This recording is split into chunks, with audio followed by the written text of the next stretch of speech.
guys, welcome back to the channel. If you're new, my name is Bobby. Guys, in the background you can see it, my journey to Islam. No, unfortunately we're not talking yet about my journey to Islam, but stay tuned, I will make a separate video. Today we're gonna watch a Scottish girl converted to Islam by the channel Logic and Islam. Before we jump into the video, as always guys, if you enjoy the content, leave the thumbs up, and if you haven't subscribed already, guys, please do so. With no further ado, let's have a look.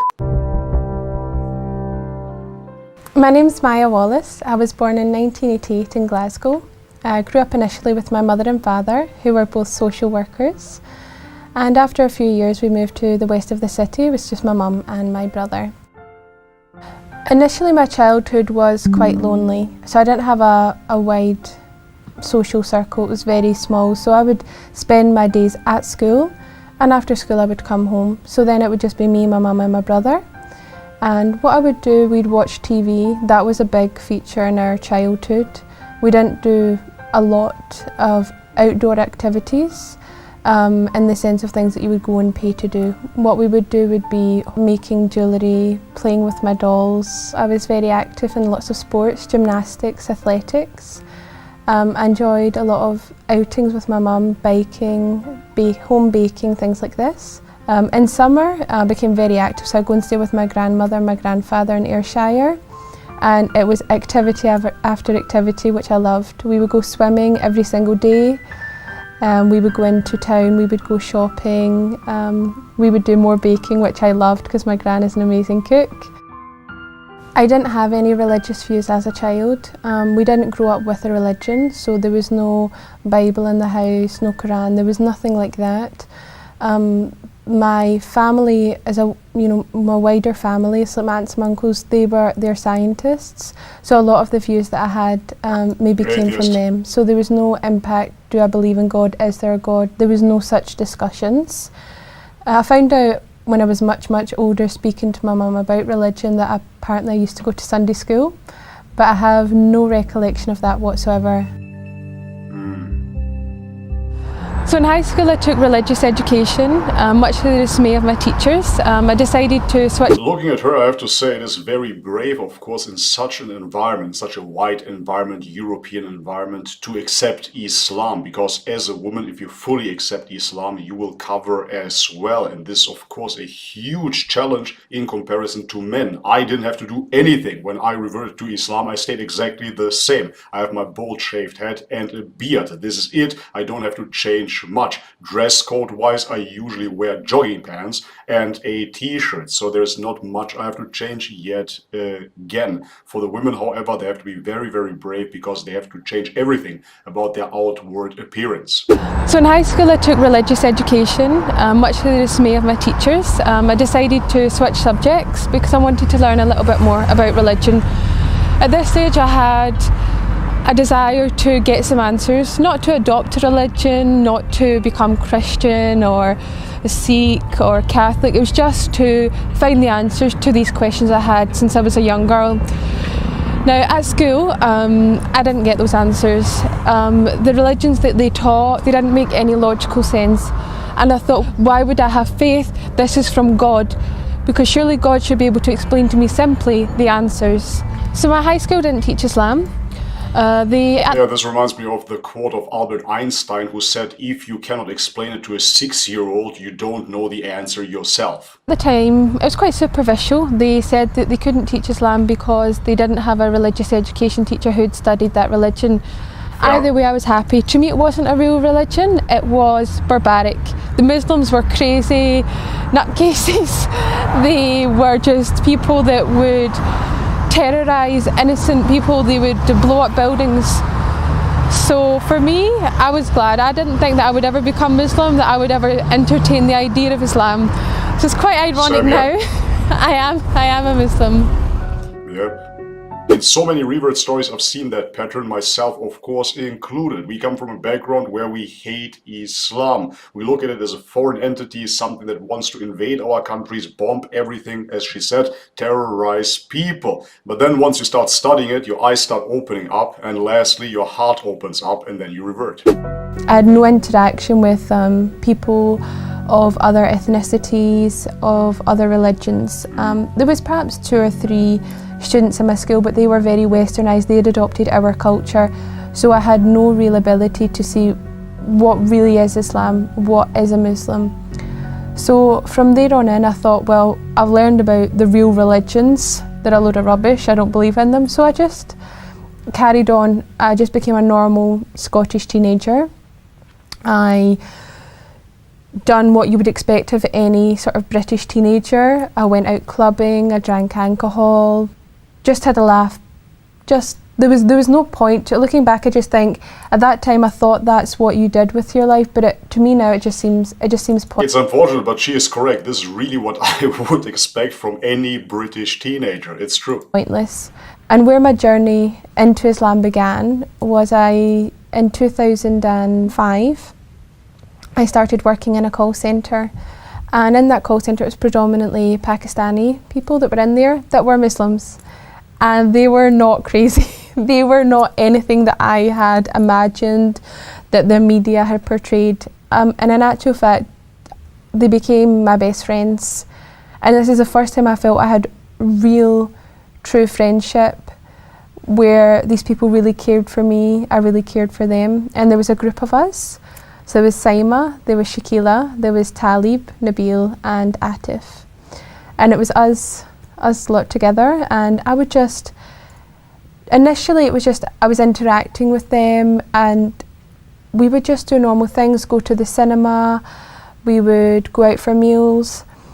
But one thing that stood out to me was the fact that what they done was very respectful. They had a lot of respect for themselves, they wanted to have a good image. There was a lot of things they wouldn't do. So they wouldn't come out clubbing with me. You know, once I had a birthday I invited them and they declined and I couldn't understand why.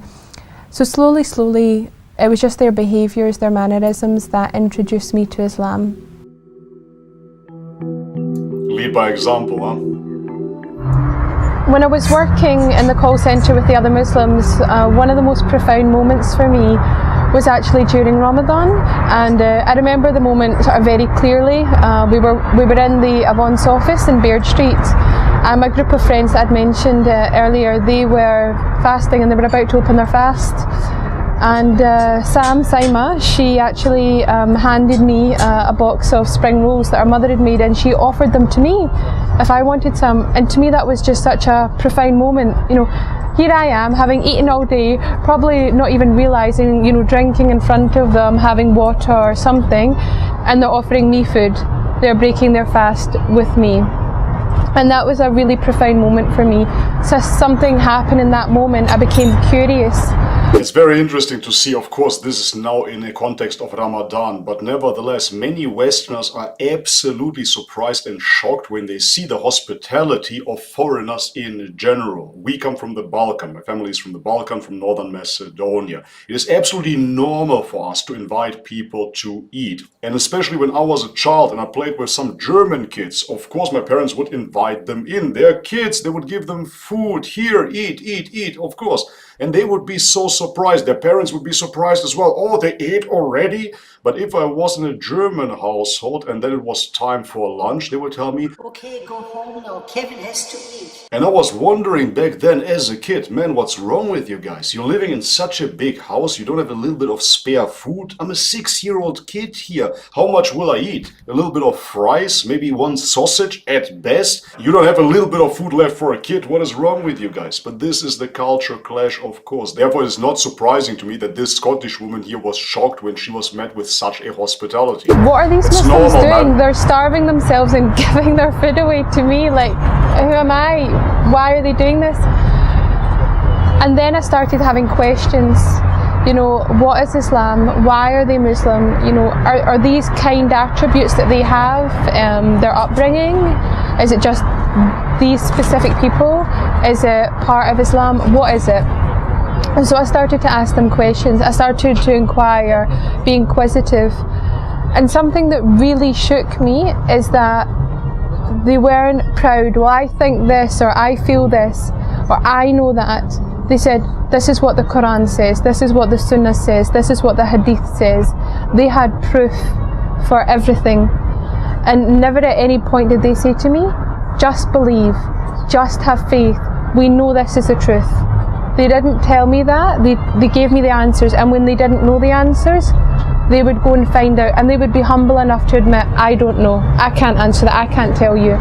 Yep, and this is one of the strongest points of Islam, of course, that there is an answer to almost everything. You can always look it up. However, this is a talking point of the Islamophobes against Islam as well, apparently. Ultimately, they're just a bunch of liberals, of course, because they tell you, oh, you need a bunch of rules, oh, you need to pray 5 times per day, you need to observe certain fasts. Some of them even go so far to say that Prophet Muhammad, may peace be upon him, had OCD, and he was a control freak, just giving people rules that were all man-made, of course. Those people are truly sick in the heart, and they're not looking for a religion. They look something that will cater to their desires. Here I was, standing Islam in the face, and it was the truth. I couldn't deny it was the truth. But I wasn't ready to accept being a Muslim. I never wanted to adopt a religion. I just wanted to know the answers, and I thought that would be enough. But in learning about Islam, I realised that believing is not enough. Islam is a way of life. They've got their own economical, political, social, legal system. If I was to become a Muslim, if I was to... Accepting Islam is not only a spiritual way of life or a philosophy. It is an ideology that encompasses all aspects of life. Religiously, spiritually, but politically and socially as well. Islam covers all aspects of life. To adopt that identity, everything I'd ever known would have to change. But I didn't know if I could commit to being Muslim. I didn't know if I could commit to what Islam required from me. So totally I had what I would call a trial period, and I was going to try and see if I could do what Islam required of me. So initially it was simple things for me, like stopping eating haram meat. Being a vegetarian previously, that wasn't so hard for me. Then it was stopping drinking alcohol. Then it was stopping going out to nightclubs, which was a large part of my social life. I started to dress more modestly.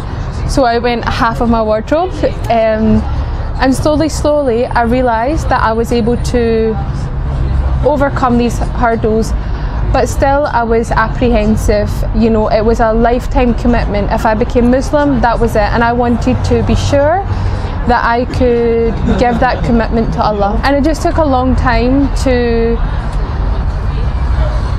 get that courage, to take that leap, to know that I was doing the right thing, and that Allah would see right by me, and that my fears would melt away. And my fear mainly was telling my family, how will my mum cope, my brother, you know, my aunt and my uncle, they're not religious, my grandfather. And I think that when you're making such a huge life change, that you will start to imagine them reacting in ways that aren't even within their character, because you're just so scared, because it's such a big change and it's something completely different. So every Sunday, my mum would... I can absolutely relate here, so let's step back first and talk about the trial period, so to speak. I did the same thing. Before reverting to Islam, I already prayed 5 times per day. No, I did not say the Shahada. Many people thought that I'm already Muslim because when you pray, you say the Shahada. I did not do that whatsoever. I simply recited Al-Fatiha and I went through the motions. However, that being said, I want to understand Islam before I accept it, because I wanted to know if I will be able to stick to it. I explored so many different things within my lifetime, dietary, spiritually, and whatnot, and therefore I didn't want this to be a fad. I didn't want this to be a phase. I wanted this to be for life, and therefore I had to understand myself before I make the decision. Now, talking about parents, she said that most parents are not even in the capacity to react the way that she imagines it. Well, that might be true for her parents. My parents are from the Balkan, and I'm facing a much harder test there. From work and drive me home, and every Sunday I would try and muster up the courage, and before I knew it, we were home, and I didn't say anything. And this would happen week after week after week. I felt like it was never going to end. Sunday was my day of torment. But then Ramadan was coming, and I knew that I wanted to embrace my Islam during Ramadan. I wanted to fast for that month. I wanted to be in that environment. So a few weeks before, I just mustered up the courage and told her. And alhamdulillah, she accepted it. She just questioned why, but we didn't have a long discussion. We're not a family for having in-depth conversations, but I told her, and the relief, it just washed over me. It made me feel silly. I've been worrying all this time, and it went really well.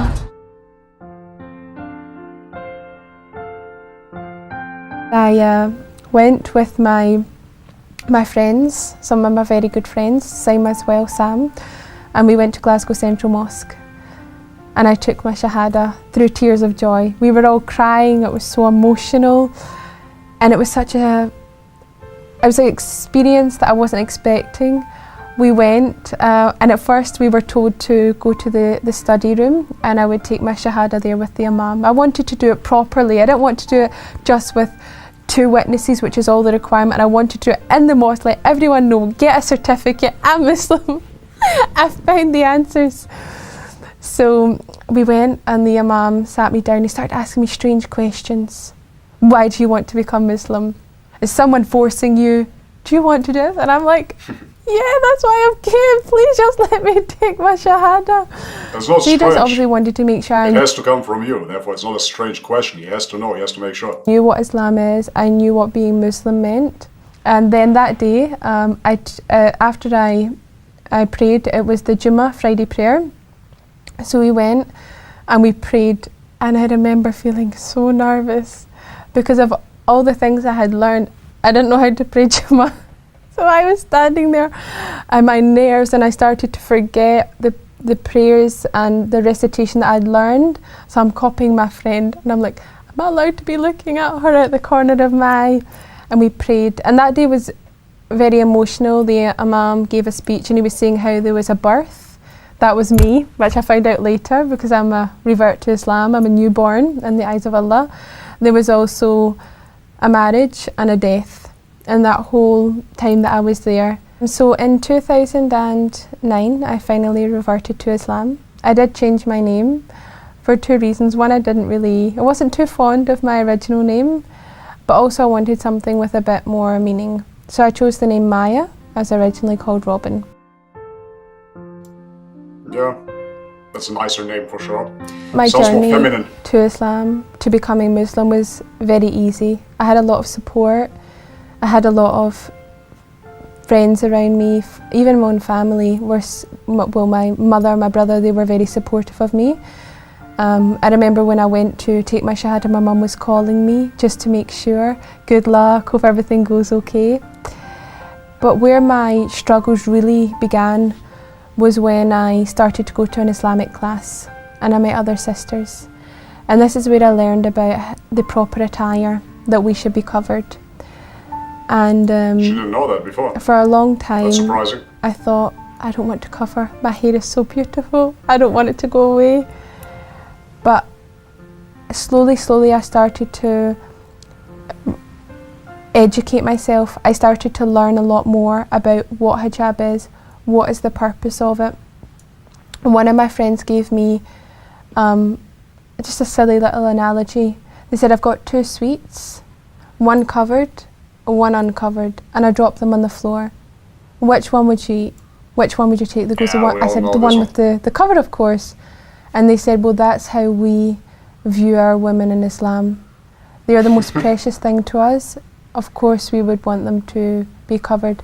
And this is not something that I was being told is what men want, but Yeah, I find this example pretty silly, to be totally honest. The covering itself is something that has been practiced throughout human history. I like the example that it is natural for us to cover up. It is natural to hide certain aspects of our human body in public. And especially in this day and age, actually where nobody covers anymore, covering becomes even more important because it sets a standard and reverses what has gone wrong. People don't even understand what modesty is anymore, because women in the West now really believe if they're wearing shorts and a big cleavage, this is absolutely modest. Because we're bombarded with half-naked women on social media and pornography all day long. And this is why people believe that this is what is not modest. If you're totally naked and you're having sexual intercourse, this might be not modest. I don't know, but everything else goes. And this is why the hijab is a beautiful reminder of what true modesty really is. Allah in the wants, eyes of this is God. our protection. Yeah. This is our safety, and I didn't want to go out without it. For me, I loved hijab by this point. I'd found a love for hijab, I'd found a love for covering, I understood the reasons behind it, and I wanted to fulfill that obligation to Allah. Nice. But I was scared to tell my mum. So I was standing in the kitchen and I was ironing my hijab, and I tell her I'll wear hijab now, and she got very angry, and she Now was it's getting crying. real. And it was so painful for me, and she's saying this is oppression. And at this point I'm not eloquent, I can't explain to her. I have the knowledge, but to give it to her, I don't know where to start, I don't know the right place. And I'm just shouting back, no it's not.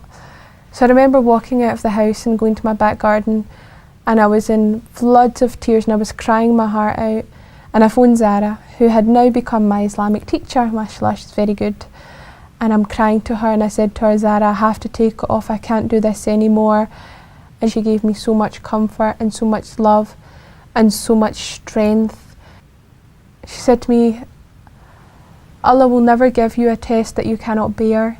There will never be something in your life that you cannot overcome. It is there for a reason. So I found a lot of comfort in her words, and I put it on and I wore it and I left the house.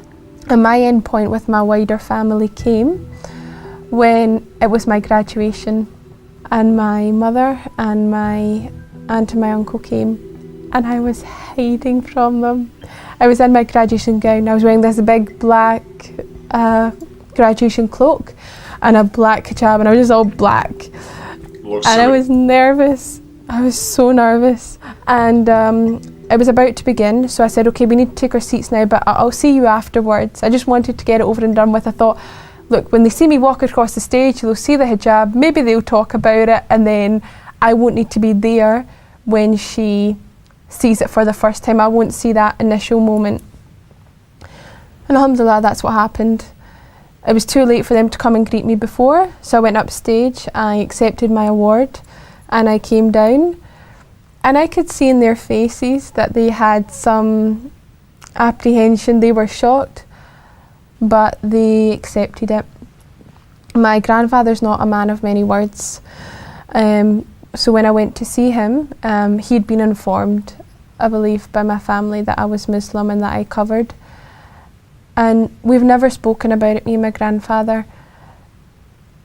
And what he done, he says to me, all of your grandmother's scarves are upstairs in the bottom drawer, and I've looked them all out, and they're all there for you. You know, There for you your. go. And he wouldn't say anything, he just went for your.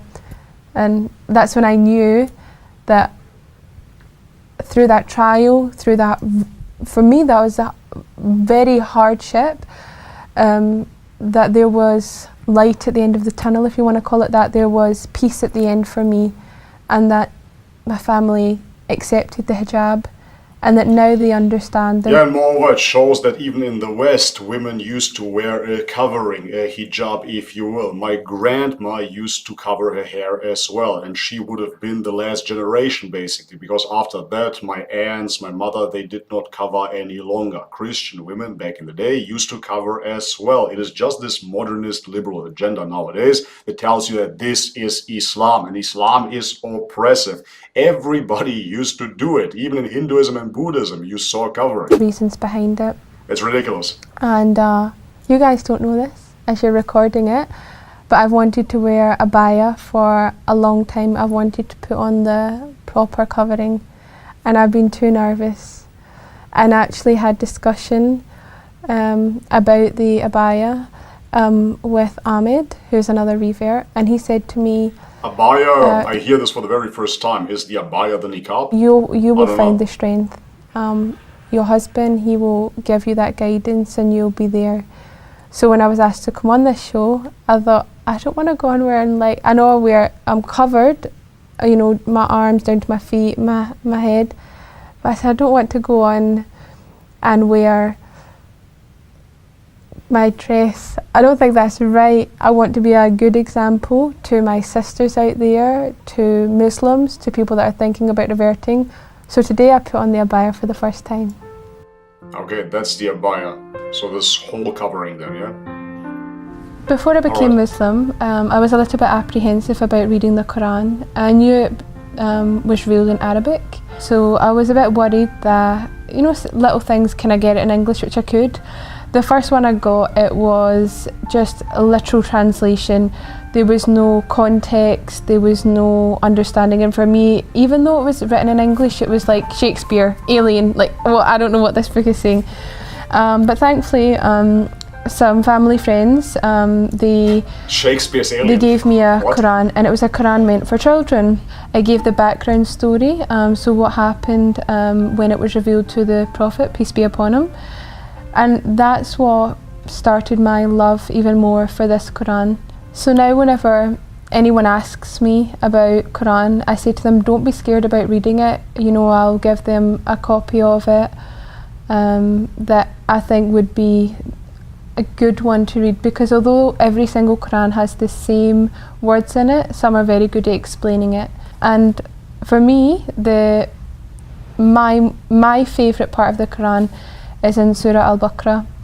It's in this verse that Allah sets a challenge for the whole of mankind, that if you don't believe that this book is the word of God, then just produce one verse like it. The same style, the same transparency, but if you can match that, then you can disprove Islam. And that had such strong meaning for me, because I thought of all these people that say the Quran's not real, Allah doesn't exist, Muhammad made everything up. They'll have lengthy debates for hours and hours, but they won't do this one simple challenge. Write a verse. How long can it take them? But in 1400 years, not one person has been able to do this.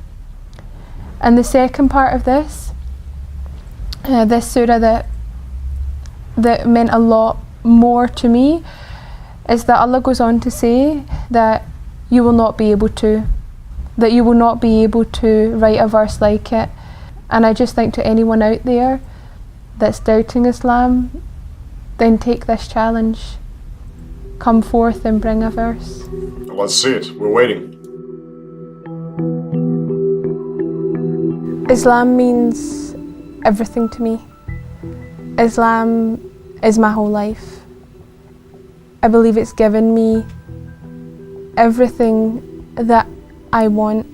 Not materialistic things, but it's giving me contentment in my heart. It's Peace. Given me the understanding to life. It's told me why I'm here, what I should be doing. It's given me comfort knowing that Allah is out there, that there is a God, that I can worship Him and obey Him. And from how I would describe it in humanly terms, in His eyes, I'm doing the right thing. No longer do I need to lead my life by my own moral compass. I've got God there to tell me what is right and what is wrong, and I know in my actions that I'm doing the right thing.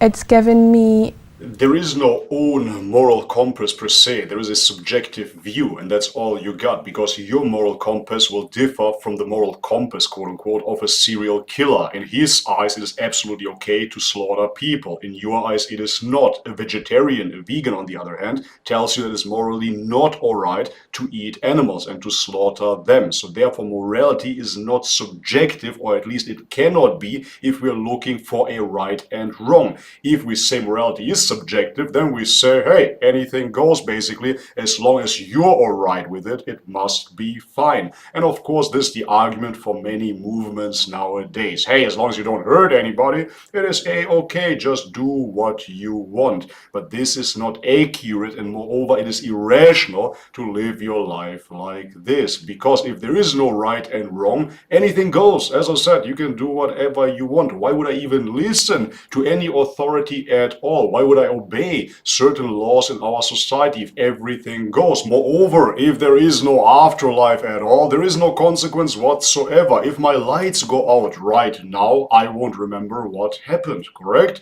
And if I die in 10, 20, 30 years, I won't remember either what happened. So who cares how long I live? I can kill myself right now, or I can kill everybody around me. I can jump out of the window. Who cares if morality is subjective? Therefore, we need God, of course, as an objective moral guideline. A much better relationship with my mother.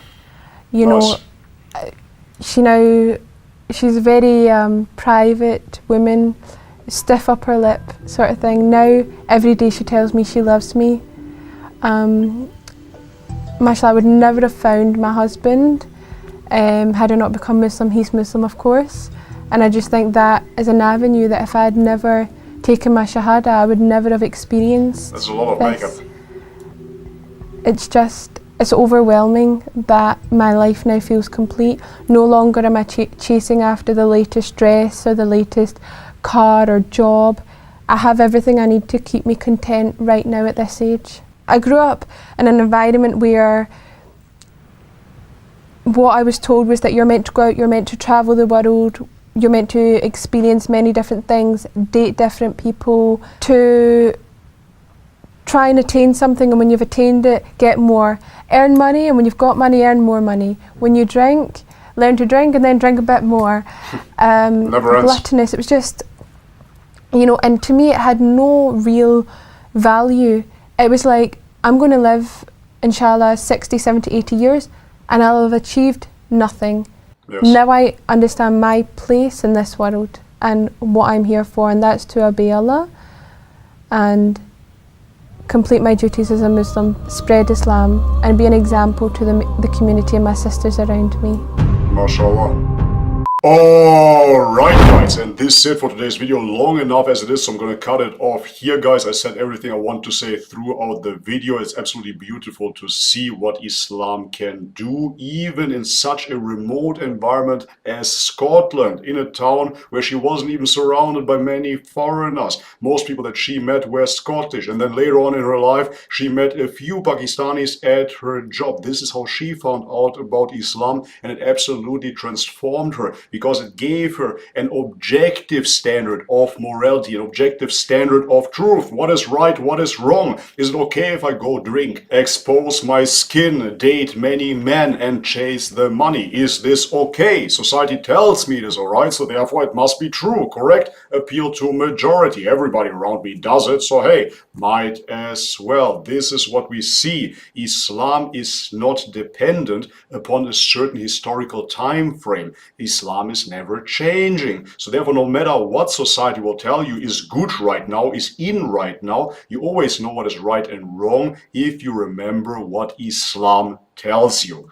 Alright guys, but this is it for today's video. If you liked it, leave it a thumbs up. If you haven't subscribed already guys, please do so. And if you want to support this channel, all the links are in the description box below. Thank you so much for your ongoing support guys, especially lately. It has been absolutely amazing. If I look at my live streams, for example, so much support, so much love. Thank you from the bottom of my heart. Alright guys, but this is it for today's video. As always, may God bless you all. Much love and peace.